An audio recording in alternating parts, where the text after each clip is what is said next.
Hello दोस्तों, आज मैं फिर से एक नया वैकेंसी पर वीडियो लेकर आ चुका हूं जो कि उत्तराखंड की तरफ से वैकेंसी निकल कर आ चुका है, जो कि असिस्टेंट रिक्वायरमेंट 2025।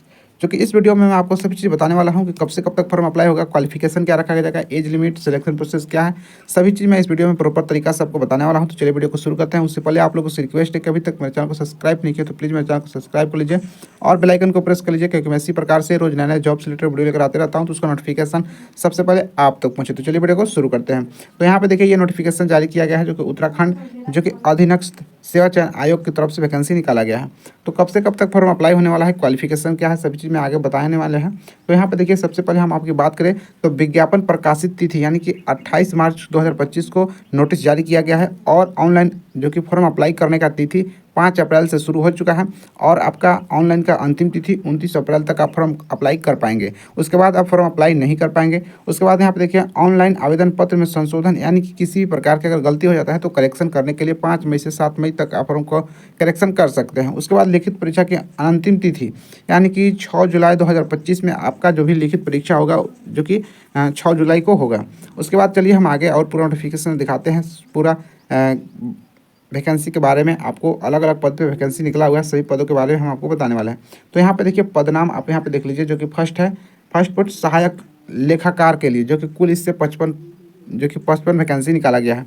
इसमें भी अलग अलग कैटेगरी से अलग अलग है और अलग अलग यहाँ पे देख लीजिए जो कि पद नाम यहाँ पे जो कि सहायक लेखाकार के लिए यहाँ पे आपको देखने को मिल रहा है, जो कि ये कोड है। इस कोड के माध्यम से आपको फॉर्म को अप्लाई करना है। और यहाँ पे देखिए लेखा जो कि सहायक लेखाकार शहरी विकास विभाग के लिए आप यहाँ पे जनरल अपना देख लीजिए कौन से कैटेगरी से हैं आप, कैटेगरी आप यहाँ पे देख लीजिए, उसके हिसाब से आपका वैकेंसी यहाँ पे निकाला गया है। उसके बाद यहाँ पे आगे चलिए, यहाँ पे देखिए इस प्रकार से जो कि सभी कैटेगरी में अलग अलग कैटेगरी में वैकेंसी यहाँ पे निकाला गया है। हर कैटेगरी किसी किसी कैटेगरी में वैकेंसी दिया भी नहीं गया है।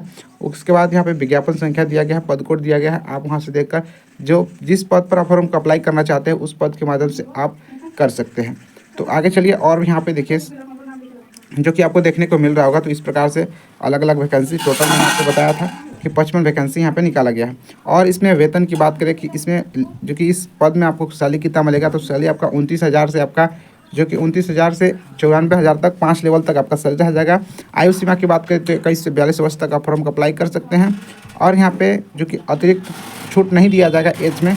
और क्वालिफिकेशन की बात करें जो कि अनिवार्य क्या क्या होगा, तो आपके पास यहाँ पे बात करते हैं अभ्यर्थी के पास मान्यता प्राप्त विश्वविद्यालय वाणिज्यिक एवं स्नातक उपाधि BBA bachelor in business academy, post graduate in accountancy तथा हिंदी टंकन में 4000 की डिप्रेशन प्रति घंटा की गति से होना चाहिए। तो ये आपका जो कि अनिवार्य है, अगर है तो भी आप फॉर्म को अप्लाई करिए। अधिमानी अर्हता, इस बातों को समान रूप से सीधी भर्ती के मामले में इसे उपस्थित सेवा में अधिमान दिया जाएगा। प्रादेशिक सेना में न्यूनतम 2 वर्ष की अवधि तक की सेवा की गई हो, राष्ट्रीय क्रेडिट कोर में B अथवा C प्रमाण पत्र प्राप्त किया हो। इस प्रकार से अगर आपका है तो आप दे सकते हैं।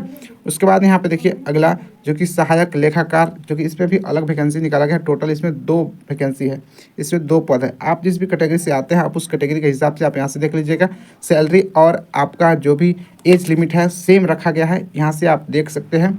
और यहाँ पे क्वालिफिकेशन भी देख लेते हैं कि सेम है या नहीं। तो क्वालिफिकेशन भी आपका सेम है। आप आपका अगर पास ये क्वालिफिकेशन है तो आप फॉर्म को अप्लाई कर सकते हैं। और शर्त और नियम भी आपका सेम है। और उसके बाद आगे चलते हैं और अलग वैकेंसी यहाँ पे निकाला गया है, जो कि यहाँ पे देखिए रिकॉर्ड कीपर कम स्टोर कीपर के लिए लेखपाल का, जो कि अभी लेखपाल का 1 पोस्ट निकाला गया है इस पद से, जो कि इसमें आपका इसमें भी कैटेगरी वाई कैटेगरी है। और सैलरी इसमें देखिए 29 से 92 है और सैलरी सेम है, लेकिन इसमें एज में चेंजेस हुआ है, जो कि इसमें 18 वर्ष से 42 वर्ष तक आप फॉर्म को अप्लाई कर सकते हैं, जो कि ये लेखपाल के लिए वैकेंसी निकाला गया है। और क्वालिफिकेशन की बात करें तो अनिवार्य जो कि विषय में इंटरमीडिएट होना चाहिए। अगर आप इंटरमीडिएट अगर आप हैं तो फॉर्म को अप्लाई कर सकते हैं। उसके बाद सेकंड में आपका कंप्यूटर पर हिंदी टंकर में न्यूनतम 4000 की डिप्रेशन जो कि कीवर्ड प्रति घंटा की गति से आवश्यक होना चाहिए। और उसके बाद नियम की बात करें तो नियम इसमें भी सेम रखा गया है। नियम आपका जो कि अधिमानी होता है जो है ये सेम रखा गया है। आगे चलते हैं, आगे देखते हैं। और आगे यहाँ पे देखिए जो कि कार्यालय सहायक तृतीय लेखक के लिए कुल पद 4 वैकेंसी निकाला गया है और इसमें भी कैटेगरी बाई कैटेगरी निकाला गया है। तो आप जिस भी कैटेगरी से आप फॉर्म का अप्लाई कर सकते हैं, देख लीजिए अपना कैटेगरी। इसमें आपको यहाँ पे देखिए सैलरी की बात करें तो 27,000 से 86,000 तक आपको सैलरी दिया जाएगा। और आयु सीमा की बात करें तो 21 से 42 ईयर्स। और इसमें क्वालिफिकेशन की बात करें तो क्वालिफिकेशन हम देख लेते हैं आगे क्या है। तो हिंदी देवनागरी लिपि के वृद्ध ज्ञान के साथ किसी मान्यता प्राप्त विश्वविद्यालय जो कि यानी इंटरमीडिएट होना चाहिए, उत्तीर्ण होना आवश्यक होगा। उसके बाद कंप्यूटर पर हिंदी में 6000 कीवर्ड डिफ्रेशन प्रति घंटा, अंग्रेजी न्यूनतम 7000 जो कि प्रति घंटा की गति के साथ अनिवार्य होगा। और किसी भी मान्यता संस्था से कंप्यूटर कोर्स में न्यूनतम 1 वर्ष की डिप्लोमा सर्टिफिकेट होना चाहिए।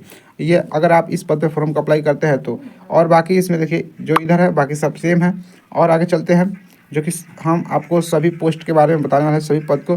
तो यहाँ पे देखिए अगला आ गया कैरियर डाटा जो कि एंट्री ऑपरेटर, इसमें एक वैकेंसी निकाला गया है। बाकी आप कैटेगरी के हिसाब से देख लीजिए, जो कि इसमें केवल जो कि यहाँ पे देखिए इसमें एक वैकेंसी निकाला गया है। आप देख सकते हैं सैलरी इसमें देख लीजिए, जो कि 21,700 से 69,100 तक सैलरी दिया जाएगा। और आयु सीमा की बात करें तो 18 से 42 वर्ष तक आपका एज रखा गया है। इसमें आप फॉर्म को अप्लाई कर सकते हैं। और इसमें हम बात करें तो यहाँ पे क्वालिफिकेशन माध्यमिक शिक्षा परिषद उत्तराखंड उत्तर प्रदेश या सरकार द्वारा उसके सक्षम मान्यता प्राप्त अन्य परीक्षा वाली इंटरमीडिएट परीक्षा जो कि लेखा शास्त्र विषय के साथ उत्तीर्ण होना चाहिए। और सेकेंड में आपका कंप्यूटर पर हिंदी एवं इंग्लिश दोनों टाइपिंग जो कि 40,000 कीवर्ड डिफ्रेशन प्रति घंटा के हिसाब से होना चाहिए। और यहाँ पे इसमें बात करते हैं जो कि अंग्रेजी टंकन जानना होना चाहिए। और प्रादेशिक सेना में कम से कम 2 वर्ष का, यानी कि इसमें जो भी अधिमान्यता है ये सेम है, सभी पद में सेम है। उसके बाद लिखित परीक्षा का पाठ्यक्रम हम देखते हैं। तो लिखित परीक्षा में उत्तर पदों के 100 अंक का क्वेश्चन पूछा जाएगा, और जो कि वस्तुनिष्ठ प्रकाश की बहुविकल्पीय ऑब्जेक्टिव टाइपिंग मल्टीमीडिया चॉइस 2 घंटे की एक प्रायोगिक परीक्षा होगी, जिसमें पद की जो कि शैक्षणिक अर्हता से संबंधित प्रश्न होंगे। अभ्यर्थी परीक्षा पाठ्यक्रम के परिशिष्ट 1 का अवलोकन करेंगे।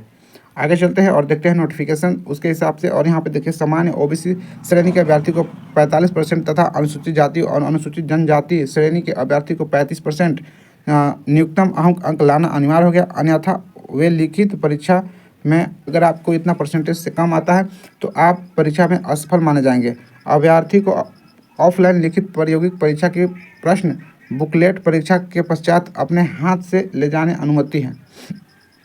और आपका यहाँ पे देखिए एग्ज़ाम आपका वो मार्कशीट पे होगा, जो कि ऑफलाइन माध्यम से आपका होगा, जो कि इसमें आप देख सकते हैं। और यहाँ पे प्रत्येक प्रश्न के 4 उत्तर विकल्प दिए जाएंगे। अभ्यर्थी को 4 उत्तर विकल्प में से किसी एक सर्वोत्तम उत्तर का चयन करना होगा। अभ्यर्थी द्वारा प्रत्येक प्रश्न दिए गए एक गलत उत्तर के लिए प्रश्न हेतु नीचे दिए गए अंकों का 1/4 श्रेणी अंक दिया जाएगा, यानी 1/4 का निगेटिव मार्किंग भी है। तो आप यहाँ से देख सकते हैं। और पूरा नोटिफिकेशन आप अपने से खुद से पढ़ लीजिएगा, क्योंकि बहुत बड़ा है नोटिफिकेशन। अगर मैं बताने चलूँ तो बहुत वीडियो बड़ा लंबा हो जाएगा। तो उसके बाद यहाँ पे अधिमान यहाँ पे देख लीजिए। अधिमान में देख लेते हैं, लिखित परीक्षा प्रयोग परीक्षा में प्राप्त अंकों के आधार पर श्रेष्ठता सूची तैयार की जाएगी। हाँ, 2 या 2 से अधिक अभ्यर्थी के समान अंक प्राप्त करने की स्थिति में आयु के आधार पर जो कि आयु के आधार पर निर्धारण होगा। आयु में वरिष्ठ अभ्यर्थी पहले तथा वरिष्ठ अभ्यर्थी बाद में आएगा।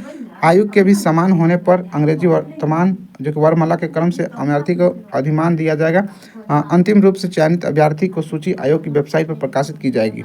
एज तो मैंने आपको सभी को बताया था कि एज कितना है। तो आपका एज की गणना कितने डेट से होगी, तो आपका 1 जुलाई 2025 से आपका एज का गणना होगा कि आपका एज कितना हो रहा है। उसके हिसाब से आप देख लीजिए कि आपका एज कितना हो रहा है, आप फॉर्म को अप्लाई कर सकते हैं या नहीं। उसके बाद यहाँ पे आगे चलते हैं, जो कि आवेदन के हेतु पात्रता के लिए आपको जो कि इंडियन होना चाहिए। और आपका उत्तराखंड का कम यहाँ पे देखिए दिया गया। अभ्यर्थी उत्तराखंड राज्य में स्थित किसी भी सेवा कार्यालय में आवेदन पत्र प्राप्ति की अंतिम तिथि तक पंजीयन हुआ हो। उत्तराखंड जो कि राज्य का मूल निवासी अस्थायी निवासी प्रमाण पत्र धारक हो। उत्तराखंड लोक सेवा आयोग के प्रतिनिधि बाहर समूह ग के सीधी भर्ती के पदों पर नियुक्त हो। यानी कि अगर आप उत्तराखंड से हैं तभी आप फॉर्म को अप्लाई कर सकते हैं, और नहीं तो नहीं कर सकते हैं। आगे चलिए और नोटिफिकेशन देख लेते हैं कि और नोटिफिकेशन क्या है। राष्ट्रीयता, आप जो कि सेवा में किसी पद पर सीधी भर्ती के लिए आवश्यकता है अभ्यर्थी भारत का नागरिक होना चाहिए, जो कि तभी आप फॉर्म को अप्लाई कर सकते हैं। जो मैंने आपको बताया था कि इंडियन होना चाहिए। और यहाँ पे विवाहिक सेवा में किसी भी पद पर नियुक्त के लिए ऐसा पुरुष अभ्यर्थी न होगा जिसकी 1 से अधिक पत्नी जीवित हो, या ऐसे महिला अभ्यर्थी पात्र न होंगे जिसने ऐसे पुरुष से ब्याह किया हो जिसकी पहले से 1 पत्नी जीवित हो। यानी कि अगर आपका डबल शादी है तो आप इस फॉर्म को फिलअप नहीं कर पाएंगे, क्योंकि आपका सिंगल होना चाहिए, और नहीं तो फिर आपको अविवाहित होना चाहिए। और इसमें यहाँ पे बात करते हैं शारीरिक, जो कि शारीरिक किसी भी अभ्यर्थी से सेवा किसी भी पद पर तब नियुक्त नहीं किया जाएगा जब तक मानसिक और शारीरिक दृष्टि से उसका स्वास्थ्य अच्छा ना हो और वह किसी ऐसे शारीरिक दोष से उपयुक्त ना हो जिससे उसे अपने कर्तव्य का दक्षपूर्वक पालन करने में बाधा पड़ने की क्षमता हो। अगर आपको कोई प्रॉब्लम है तो आप फॉर्म को अप्लाई मत कीजिए, और अगर आप सही है तो भी आप फॉर्म को फिलअप कीजिए। आरक्षण की बात करें तो हर कैटेगरी का अलग अलग आरक्षण है, जो कि उत्तराखंड से जो कि अनुसूचित जाति जो भी आते हैं उनको 19%। सभी पदों के लिए अलग अलग है, तो आप यहाँ से देख सकते हैं, क्योंकि वीडियो बहुत ही लंबा होता जा रहा है। और चलते हैं नीचे, देख लेते हैं क्या क्या चीज़ है, उसके बारे में हम आपको बता देते हैं मेन टॉपिक। और जो भी आपको डाउट होगा तो आप मुझे कमेंट के माध्यम से बता सकते हैं। मैं आपको कमेंट के माध्यम से आपका जो भी होगा मैं उस पर फिर से एक वीडियो बना दूंगा। और यहाँ पर देख लीजिए, जो कि यहाँ पे दिया गया है प्रतियोगिता का नाम, जो कि ओलंपिक विजेता के लिए 10 लेवल से अधिक पदों पे वैकेंसी दिया जाएगा। यहाँ पे विश्व कप, चैंपियन, एशियन खेल, इसमें देखिए 8 एवं उसे निम्न लेवल पर पदों पर। और यहाँ पे कॉमनवेल्थ खेल, एशियन, यहाँ पे देख लीजिए हर खेल के विजेता के लिए अलग अलग यहाँ पे पद दिया गया है, तो आप इसके माध्यम से भी देख सकते हैं। और यहाँ पे आगे चलते हैं, जो कि ऑनलाइन आवेदन भरने के चरण यहाँ पे दिए जा रहे हैं कि कितने चरण में होंगे, तो यहाँ पे स्टेप बाय स्टेप आप देख सकते हैं, तो इस प्रकार से देख लीजिए। और यहाँ पे देखिए, आप यहाँ पे देख लीजिए एप्लीकेशन फ़ी, अभ्यर्थी द्वारा निम्नलिखित परीक्षा शुल्क जमा करना अनिवार्य होगा। श्रेणी बाय श्रेणी यहाँ पे देखिए दिया गया है। अगर यहाँ पे देखिए अनारक्षित, जो कि अनारक्षित उत्तराखंड अन्य पिछड़ा वर्ग यानी कि जनरल ओबीसी से आते हैं तो 300 पेमेंट करना होगा। और उत्तराखंड अनुसूचित जाति एससी एसटी ईडब्ल्यूएस के लिए आपको 150, और उत्तराखंड में विकलांग अभ्यर्थी के लिए आपको 150, और अनाथ के लिए कोई भी फी नहीं है। अगर आप अनाथ है तो आपका पेमेंट नहीं लगेगा, आप फॉर्म को अप्लाई ऐसे ही कर सकते हैं। और आगे देख लेते हैं और क्या छूट रहा है, उसके बाद हम आपको और सारा चीज़ बताएंगे। और आपके लिए जो कि एक नेक्स्ट वीडियो लेकर आएंगे, आपके मन में जो भी डाउट होगा आप ज़रूर मुझे कमेंट में बताइएगा, उसको मैं उस वीडियो में आपको वहाँ से ले लूँगा। उसके बाद विज्ञापन में आरक्षण तालिका परिष्कृत शब्दों में होंगे, जो कि इस प्रकार से देख लीजिए आरक्षण यहाँ पे दिया जा रहा है, तो आप आरक्षण देख लीजिए। और ये नोटिफिकेशन खत्म हो चुका है, तो पूरा नोटिफिकेशन मैंने आपको बताया। अगर आपको मन में जो भी डाउट हो तो आप कमेंट के माध्यम से मुझे बताइएगा, मैं आपके लिए जो कि फिर से इस पर वैकेंसी लेकर आऊँगा। अगर वीडियो अच्छा लगा तो हमारे वीडियो को लाइक कीजिए और एक प्यारा सा कमेंट भी कीजिएगा, और चैनल को सब्सक्राइब कर लीजिएगा, क्योंकि रोज़ नया नया जॉब से रिलेटेड वीडियो लेकर आते रहता हूँ, तो उसका नोटिफिकेशन सबसे पहले आप तक पहुँचे। तो चलिए आज के लिए इतना ही, मिलते हैं नेक्स्ट वीडियो में। जय हिंद।